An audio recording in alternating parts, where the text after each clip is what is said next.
Epiphany Association was founded in 1979 following Vatican II to feed a gnawing hunger and questions about the meaning of life and the direction in which people were being led by the Holy Spirit.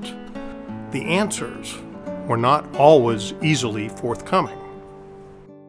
Epiphany was founded as an organization devoted to meeting the needs of in-depth spiritual formation wherever they are.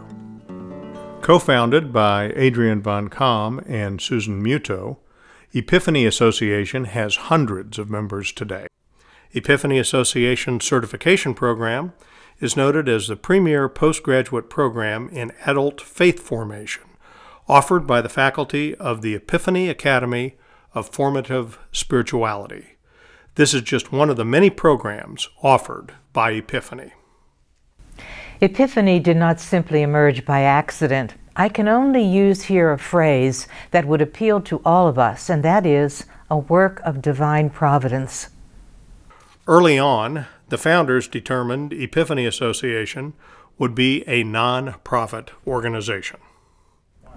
And suddenly we were faced with the reality that an entity needed to be created if we were going to go on with this work, albeit on the side.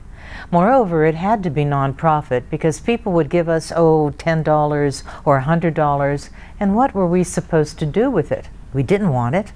So we needed an entity into which to put it. So Epiphany then was blessed with a number of people in canon law, in civil law, and before you know it, on May 4th, 1979, the Epiphany Association was incorporated in the state of Pennsylvania and under the umbrella of the United States Conference of Catholic Bishops to be officially listed in what they call the Kennedy Directory. That's the technical history of the foundation of Epiphany Association, but the real fruit of Epiphany began to reveal itself almost immediately. We could actually see people coming in, let me say to the basement of the Sacred Heart Church on the east side of Pittsburgh, 10, 15, 20 people, people from the pew, people from the professions who in 1,000 years could not have afforded to come to Duquesne University and give 14 weeks of their time to take a course, but who were asking the right questions. Questions that eventually found their way into some of our beginning books.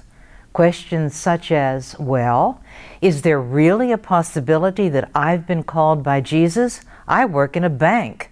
How can that be? The Second Vatican Council advanced the notion that all lay people have a universal call to holiness. Now that can't be me, can it? Well, surely it can be. The bylaws of the Epiphany Association recognized that there is a universal call to holiness and that spiritual formation for lay people could be studied and taught. I hope that captures at least the essence of Epiphany. It's completely devoted to research, publication, dissemination, and programming to try to meet the needs that are on the heart of all human beings for a deeper walk, a deeper understanding of who they are, where they come from, and where they are going. God has equipped us with a toolbox to answer some of these questions. A toolbox that's quite extensive in terms of the overall picture, which I know we will be speaking of as part of the tracing of the history. But in 1979, the work began in earnest, and really, again, to use the word providential. Neither Father van Kaam nor myself could have known that a mere 10 years later, the program at Duquesne would be coming to an end, the so-called Duquesne phase, and there would be Epiphany, like a lady in waiting, waiting to pick up all of the essence of the work and carry it further. To learn more about Epiphany, its founders, and many of the programs provided by the Academy, click on the titles below.